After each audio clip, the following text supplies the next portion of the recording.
Indonesia baru saja mencetak sejarah dalam hal toleransi umat beragama. Menempuh perjalanan udara terlama sepanjang hidupnya yaitu 13 jam, pemimpin tertinggi agama Katolik di dunia, Paus Fransiskus akhirnya mendarat dengan selamat di Bandara Soekarno-Hatta pada Selasa, 3 September 2024.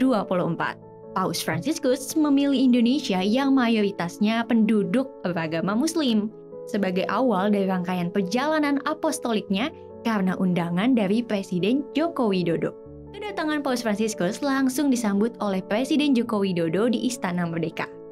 Negara kita Indonesia menyambut gembira dan hangat kedatangan yang teramat mulia Bapak Suci Paus Fransiskus, dan saya mendengar ini adalah penerbangan terpanjang yang Sri Paus lakukan. Terima kasih Bapak Suci telah bersedia memenuhi undangan kami untuk mengunjungi Indonesia. Presiden Jokowi percaya kunjungan Paus Fransiskus ke Indonesia bisa memancarkan simbol perdamaian dan juga toleransi antar sesama manusia. Kunjungan ini memiliki pesan yang sangat kuat tentang arti pentingnya merayakan perbedaan. Semangat perdamaian dan toleransi inilah yang ingin Indonesia bersama Vatikan sebarkan, apalagi di tengah dunia yang semakin bergejolak. Namun, kedatangan Paus Fransiskus ke Indonesia bukan hanya karena undangan Jokowi semata. Ternyata ada makna yang lebih dalam di sini. Sebenarnya, kunjungan Paus Fransiskus ke Indonesia dijadwalkan pada tahun 2020 lalu. Namun, rencana tersebut tertunda lantaran pandemi COVID-19 merebak secara global. Selain memang dari undangan Jokowi, Uskup Agung Jakarta Ignatius Kardinal Suharyo mengatakan, Paus Fransiskus memilih Indonesia karena takjub akan kebinekaan di tanah air. Lanjutnya, hubungan Indonesia dengan Vatikan telah berlangsung lama. Vatikan adalah salah satu negara yang paling awal mengakui kemerdekaan Indonesia. Terlebih secara khusus, Paus Fransiskus juga ingin memahami lebih baik mengenai Islam di Indonesia, karena terlihat berbeda dengan Islam dalam bayangan orang Eropa yang identik dengan Pakistan atau Timur Tengah. Makanya, salah satu highlight penting agenda Paus Fransiskus di Indonesia adalah bertemu dengan tokoh lintas agama serta memberikan pidato di Masjid Istiqlal, Jakarta Pusat. Dalam isi pidatonya, Paus Fransiskus mengutarakan kebahagiaannya berada di masjid terbesar di Asia Tenggara. Cari fratelli e sorelle, buongiorno. Sono felice di trovarmi qui nella più grande moschea dell'Asia, insieme a tutti voi. Dalam kesempatan tersebut, Paus Fransiskus juga mengenang sejarah pembangunan Masjid Istiqlal yang dirancang arsitek Frederick Silaban, seorang Kristen yang memenangkan sayembara desain masjid tersebut. Piace ricordare che questa moschea è stata progettata dall'architetto Frederick Silaban, che era cristiano e si aggiudicò la vittoria del concorso.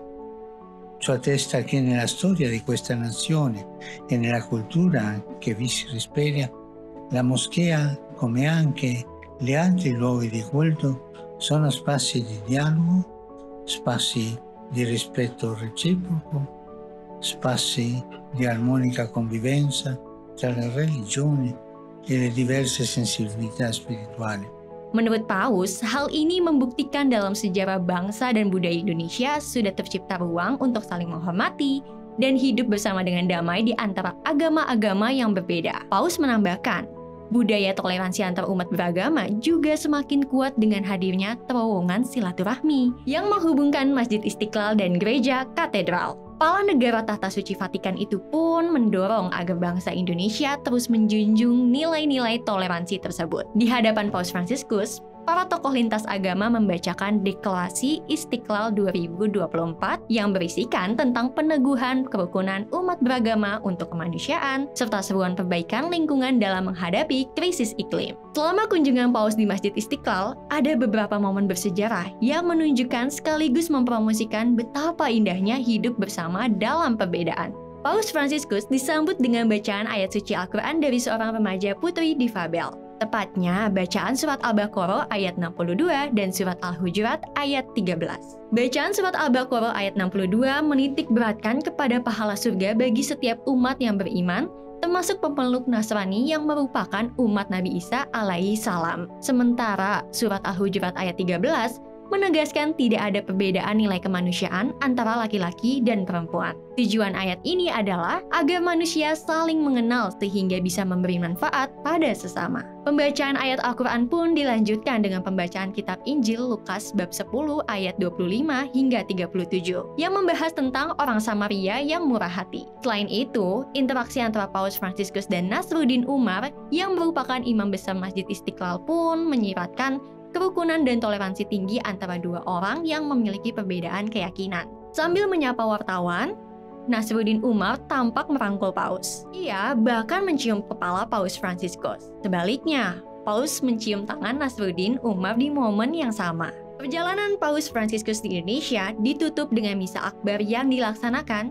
di Stadion Gelora Bung Karno, Jakarta Pusat pada Kamis, 5 September 2024. Paus Fransiskus memberikan pesan kepada bangsa Indonesia agar tidak lelah bermimpi dan membangun peradaban perdamaian. Menurut Paus Fransiskus, Indonesia sangat indah dengan keanekaragaman sehingga masyarakatnya harus terus memperkuat persaudaraan dan persatuan. Questo, fratelli e sorelle, vorrei dire anche a voi, a questa nazione, a questo meraviglioso e variegato arcipelago. Non stancatevi di prendere il largo. Non stancatevi di gettare le reti, non stancatevi di sognare, non stancatevi di sognare e costruire ancora una civiltà della pace. Osate sempre il sogno della fraternità. Paus Fransiskus pun meminta masyarakat Indonesia untuk terus menabur kasih dan menempuh dialog dalam mengatasi berbagai masalah. Sulla parola del Signore vi incoraggio a seminare amore, a percorrere fiduciosi la strada del dialogo, a praticare ancora la vostra bontà e gentilezza col sorriso tipico che vi contraddistingue. Vi hanno detto che voi siete un popolo sorridente? Non perdere il sorriso, per favore, e andare avanti.